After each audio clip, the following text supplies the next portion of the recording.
President Vladimir Putin revises Russia's nuclear policy, paving the way for the broader use of atomic weapons.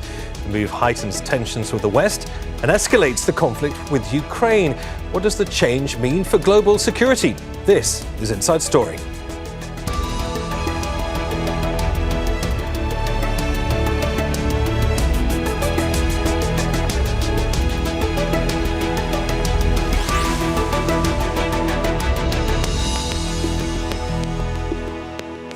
Hello and welcome to the programme. I'm Neave Barker. Since Russia invaded Ukraine nearly 3 years ago, it's repeatedly threatened to use its nuclear arsenal. It hasn't deterred Western allies from giving Ukraine military assistance worth billions of dollars. But this week, President Vladimir Putin updated the country's nuclear doctrine. Now, if a non-nuclear state with the aid of a nuclear power threatens Russian sovereignty, it will be considered a joint threat, and Russia can respond with atomic weapons. So what's behind Putin's latest escalation? How will it impact the fighting in Ukraine? And how will the West respond? We'll discuss these issues with our panel. But first, this report by Dmitry Medvedenko. Russia has the largest nuclear arsenal in the world and has been discussing changes to its nuclear policy since September. Scenarios in which nuclear weapons could be deployed now include critical threats to Russian sovereignty, aggression by a non-nuclear state supported by a nuclear state, which will now be treated as a joint attack, and ballistic missiles targeting Russia. President Vladimir Putin signed the new doctrine hours after Ukraine launched US-supplied tactical missiles, ATACMS, into Russian territory. The fact that several ATACMS were used in the Bryansk region, of course, it's a signal that they want to escalate, and it is impossible to use these high-tech missiles without the Americans. Putin has said this many times. Russia and the US hold 88% of the world's nuclear arsenal. Like its European allies, Washington called the amendment irresponsible rhetoric. We have not seen any reason to adjust our own nuclear posture, but we will continue to call on Russia to stop bellicose and irresponsible rhetoric. Ukraine's President Volodymyr Zelenskyy noted it was symbolic that the changes came into effect on the 1000th day of the war. Even especially this day, they presented nuclear weapons strategy. Why? They didn't present peace strategy. No, of course, nuclear weapons strategy. I don't want to go deeply further to this. I don't want to repeat very simple things. Putin wants war. A year into its invasion of Ukraine, Russia suspended the New START treaty, a 2010 agreement with the US to reduce nuclear arms, citing America's involvement in the conflict. Donald Trump is weeks away from assuming office, and he promised to end the war in 24 hours. But recent changes in policy by both Washington and Moscow could put that goal out of reach. Dmitry Medvedenko, Al Jazeera for Inside Story.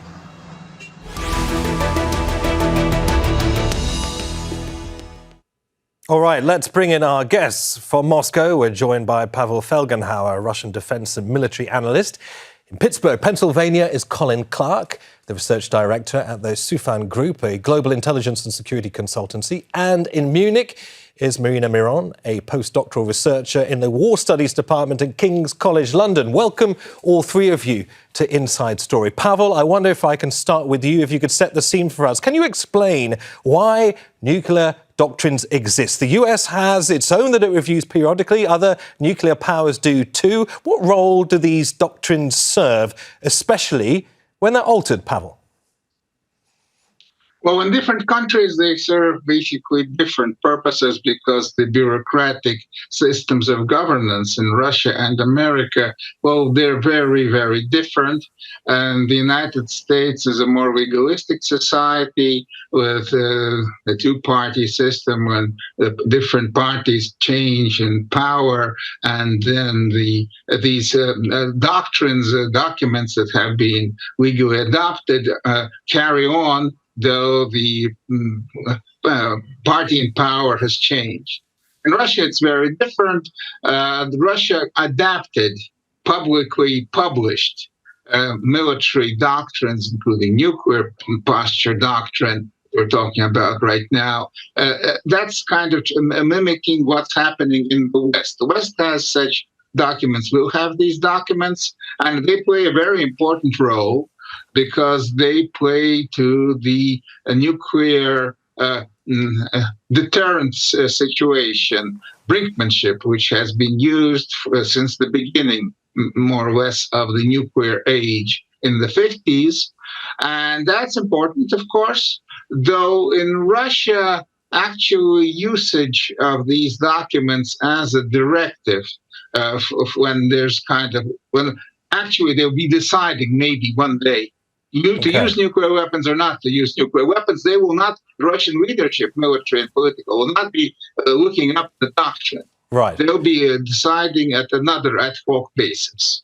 Okay, Colin, let's talk about the changes to Russia's nuclear doctrine, because Russia says, quote, nuclear strikes could be justified by aggression against the Russian Federation by any non-nuclear state with the participation, crucially, or support of a nuclear state. Colin, to avoid any confusion, who is Russia addressing here?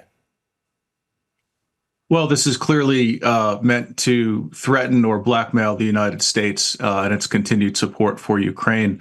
I should point out that this is a stark departure, though, from Russian nuclear doctrine. If you think back to October 2022, when there was more nuclear saber rattling by the Russians, there was multiple calls between the United States and its Russian counterparts, both Secretary of Defense Lloyd Austin and Sergei Shoigu, as well as General Mark Milley and General Valery Gerasimov, to clarify what Russian nuclear doctrine was. Gerasimov talked about three circumstances in which the Russians would use nuclear weapons in those cases. One, threatening the stability of the regime. Two, foreign powers attacking with weapons of mass destruction. And three, tactical nukes that could be used to offset catastrophic battlefield losses. The U.S. intelligence community at the time estimated there was a 50% chance the Russians might be willing to use tactical nukes in Ukraine. This makes this loosens the doctrine and makes it more likely. And this is a big sea change. This is not something to dismiss. Right, we'll get into the will they, won't they use these weapons shortly. But Marina, also in the not so small print of these changes to Russia's nuclear doctrine, it says Russia reserves the right to use nuclear weapons in response to any weapons of mass destruction used against it or its allies, or in the event of aggression using conventional weapons that threatens the sovereignty and territorial integrity of Russia or Belarus. So Belarus has been mentioned by name.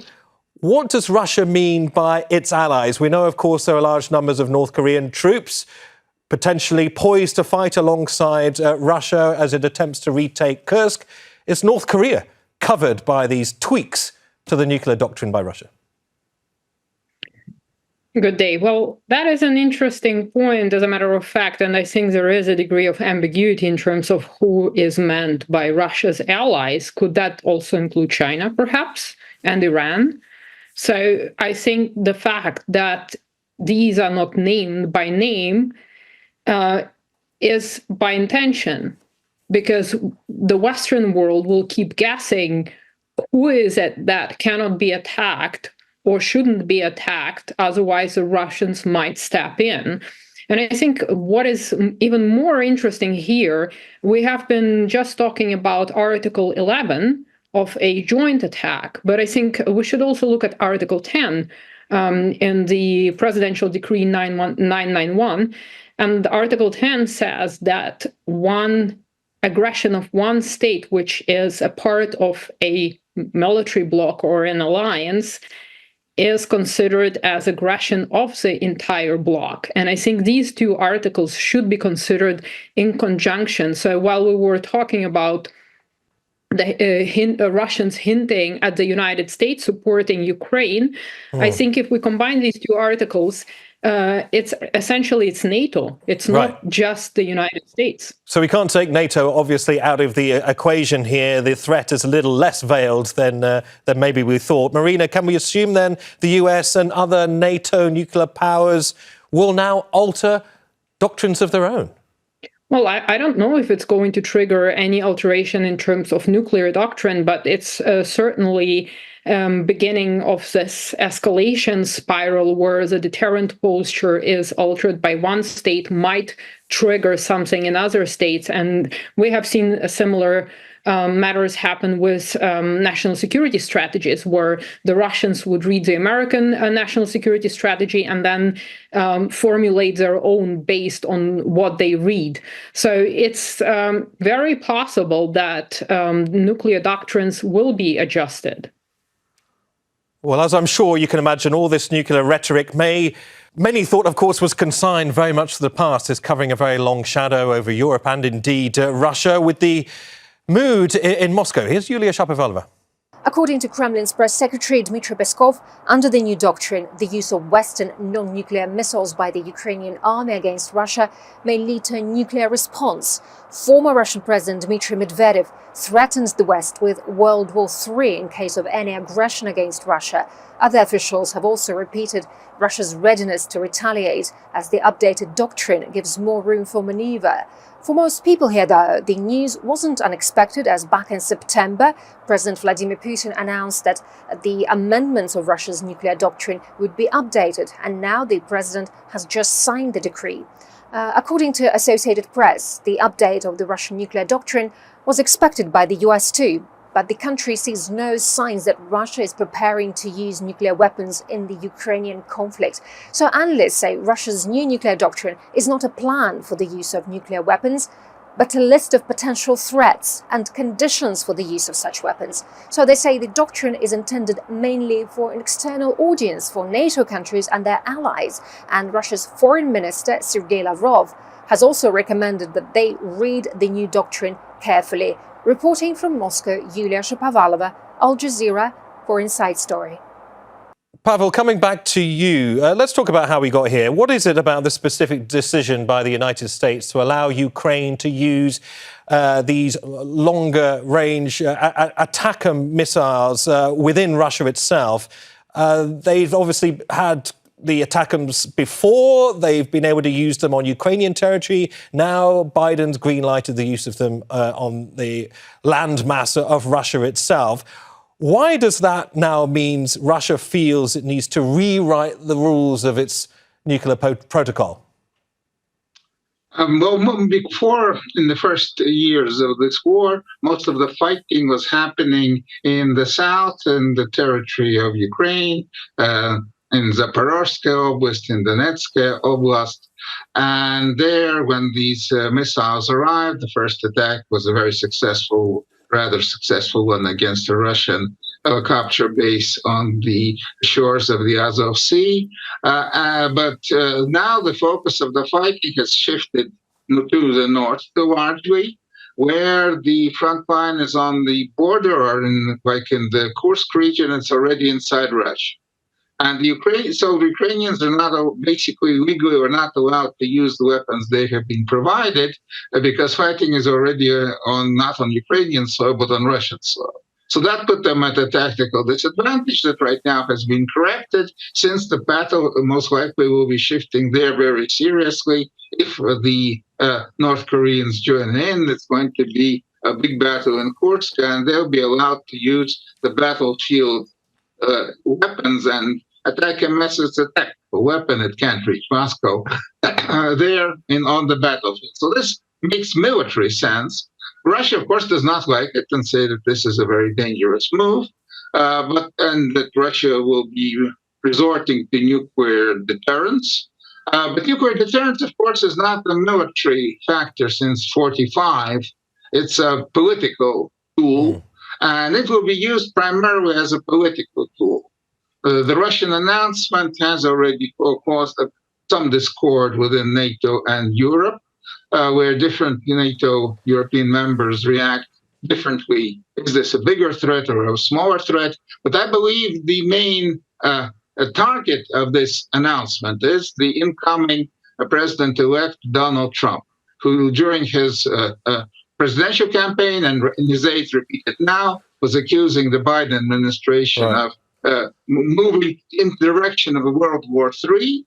And now this Russian announcement legally lowering the nuclear threshold gives the new president re-elected President Trump the arguments to try and swiftly end this war on terms that Russia would consider more favorable. Right, more on Trump a little bit later on in our discussion. But Colin, I want to remind our viewers of something Russia's Foreign Minister Sergei Lavrov has reiterated specifically about the green lighting of these ATACMS strategic missiles for use on Russian territory. He said, without the Americans, it's impossible to use these high-tech missiles. Can you explain what he means by that? How directly involved is the United States and, by extension, NATO?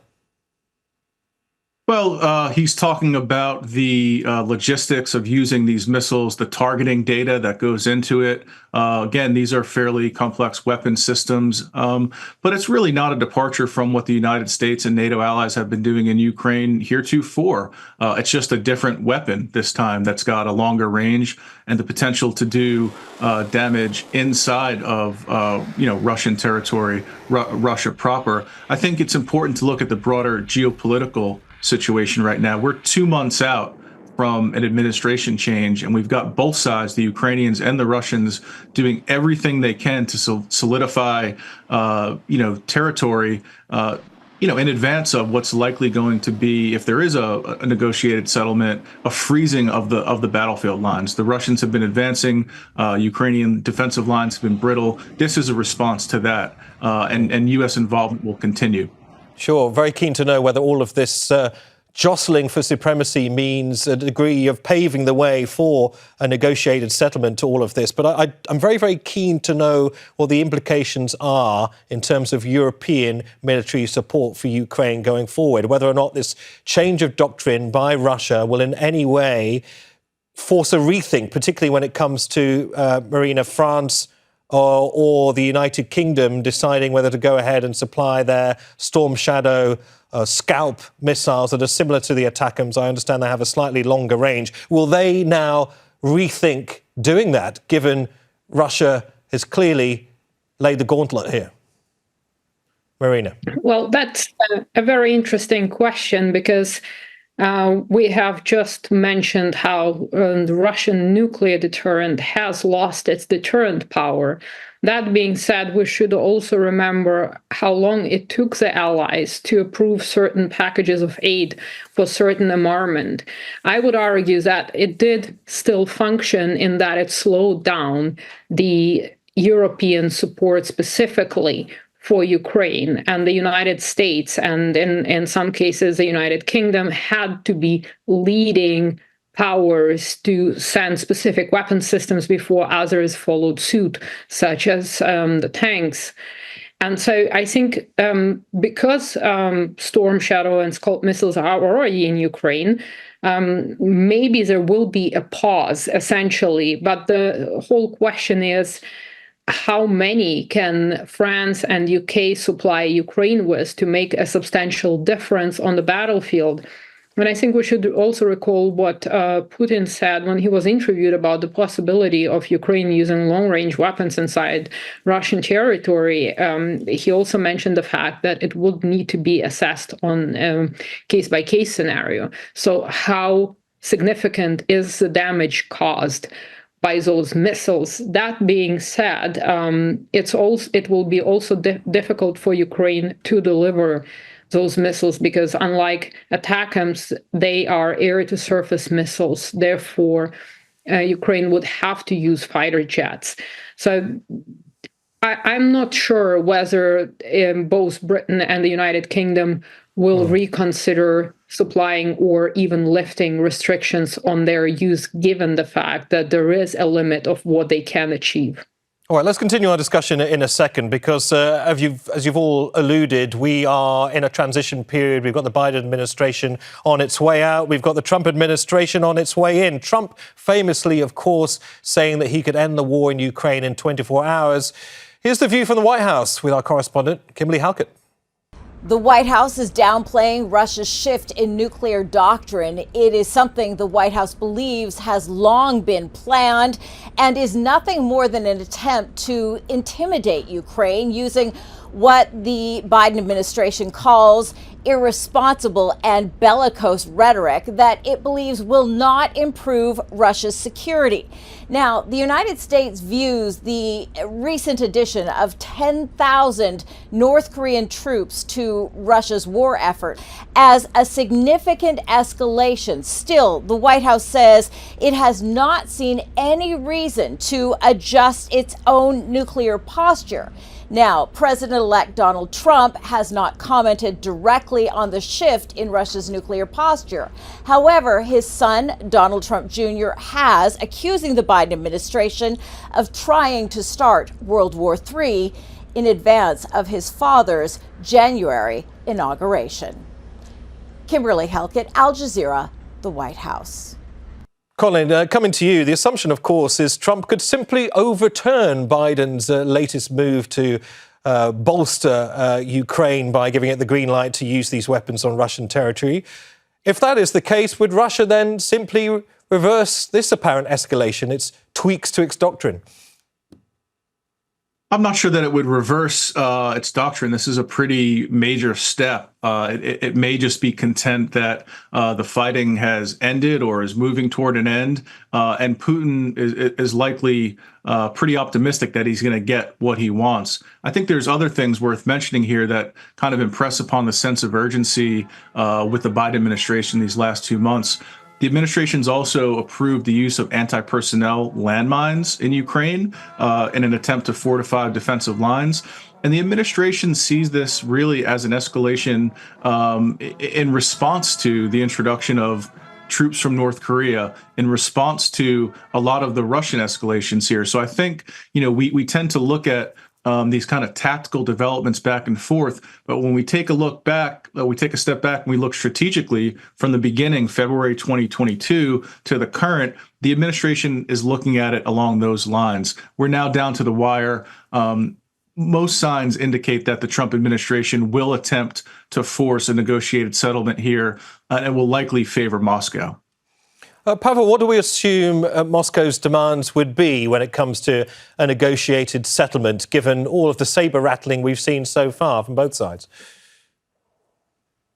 Well, finding a magic formula to stop the fighting won't be easy at all. There's one thing on which both President Vladimir Putin and Ukrainian President Vladimir Zelenskyy agree fully. Both say they don't want a freeze of the present frontline situation. And it's hard to imagine what kind of formula can avoid some kind of form of freezing. So there's the beginning negotiating positions of both sides seem rather incompatible. They're miles and miles apart. And finding something in between will require the capabilities, I don't know, of Henry Kissinger negotiating in 73, 74 after the end of the Yom Kippur War. And I don't see maybe who will be performing that bout of diplomacy. So it will be very hard to find a compromise to simply stop the fight. Russia demands that Ukraine do this, that, agree to the annexation and takeover of these territories, and also become neutral and also disarm. And Ukraine says you should withdraw from the territories. I mean, it's very hard to find a formula. But there'll be an attempt. There is a momentum to find some kind of formula, since no one seems to be winning outright on the battlefield. It's better to stop this conflict, like in Korea and Kashmir and Cyprus, and find some kind of way to continue as it is, but without the carnage. So, Marina, the ultimate formula is not... of nuclear weapons. And without the threat of nuclear weapons, to be very, very clear. So, Marina, the magic formula is not very clear at the moment. Obviously, the threat of nuclear weapons isn't particularly helpful by setting the right kind of tone when it comes to diffusing things. Are we talking about escalating to de-escalate? Well, that could be a possibility. And what I think from the Russian perspective right now, as they are awaiting Donald Trump to enter the White House, they are trying to take as much territory as they can under their control so that they can achieve at least partially their military / political objectives in some cases in order to position themselves in a more favorable negotiating position. And certainly they will not cede their position. And it remains to be seen what Donald Trump does. Now, changing the nuclear doctrine, we should look at it also from the informational perspective and creating a smokescreen, because I think while we're waiting for Donald Trump, Russia will be responding to NATO, but it will not be responding with nuclear weapons. It will not be responding necessarily by military means. It will continue its strikes on Ukraine within the framework of what it calls a special military operation. However, the whole NATO is in danger, but a different kind of danger, such as sabotage. Marina, let me jump in the last few minutes, because it's interesting. You raised an interesting point there about the kind of response that we may well see in the interim, because, Colin, a couple of new developments we need to take in. Firstly, the US closing its Kiev embassy, citing, quote, specific information of a potential significant airstrike. And also, most recently, these 2 undersea cables in the Baltic Sea connecting Finland with Germany and Sweden and Lithuania apparently cut. European government suspect Russian sabotage. Colin, is Russia widening its war here to include NATO countries directly? I think, look, Russia's been at war with NATO from the beginning. They've conducted, even before Ukraine, operations in the United Kingdom, poisoning dissidents in Berlin, blowing up arms depots in Czech Republic and Bulgaria. So, this is nothing new, this Russian behavior. It's likely to intensify over these next 2 months as Russians press what they see as their own advantage. But again, this is not something that just started. Putin would like us to believe that everything he does is in a response to what NATO's doing, but that's far from the truth. This is an ongoing saga. We can even go back to 2014 if we wanted to, long before this. I just want to make one point on the freezing of the current lines. The Russians say they wouldn't be in favor of that, but if it does happen, they're still cleaving off a large chunk of a sovereign nation. And so it's not like they're not getting anything out of this. They're essentially taking over a large part of another country, whether it's a demilitarized zone or recognized through some kind of agreement as autonomous territory that belongs to Russia. All right. Well, we have scratched the surface of this incredibly interesting topic at a very, very crucial time. Hopefully it will be meaningful to all of our viewers who've been watching this discussion on Inside Story. Pavel Felgenhauer, Colin Clarke, Marina, Miron, thanks to all 3 of you for your time. And thank you, too, for watching. You can see the programme again anytime by visiting our website, aljazeera.com. And for further discussion, go to our Facebook page. That's facebook.com/AJ Inside Story. You can also join the conversation on X. Our handle is @AJ Inside Story. From me, Neave Barker, and the whole team, bye for now.